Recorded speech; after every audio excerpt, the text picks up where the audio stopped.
అరే మామ సీలో పనులు పిలుస్తున్నారే కానీ 500 ఇస్తున్నారా మామ. ఆ ఇంట్లోకే సరిపోవట్లేదు, మనం తాగడానికి సరిపోవట్లేదు. మళ్ళీ రేపొద్దున మళ్ళీ గచ్చు మీద కూర్చోవాల్సి వస్తుంది. నువ్వు చెప్పేది కరెక్టేరా మామ. మనల్ని పనిలోకి ఎవరు పిలిచినా కానీ 500 ఇస్తున్నారు.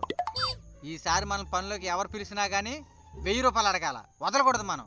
ఓకేనా?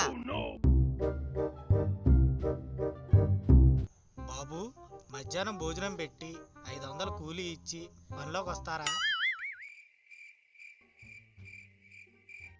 మధ్యాహ్నం భోజనం పెట్టి 500 కూలీ ఇచ్చి సాయంత్రం క్వార్టర్ ఇస్తాను, పనిలోకి వస్తారా?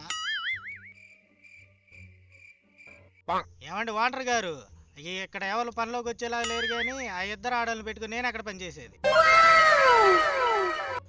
నీతో పాటు వచ్చిన ఇద్దరు ఆడవాళ్ళకి ఇబ్బంది అనేసి మేము పనిలోకి వస్తున్నాం, లేకుండా అసలు మేము పనికి వచ్చి ఉండం.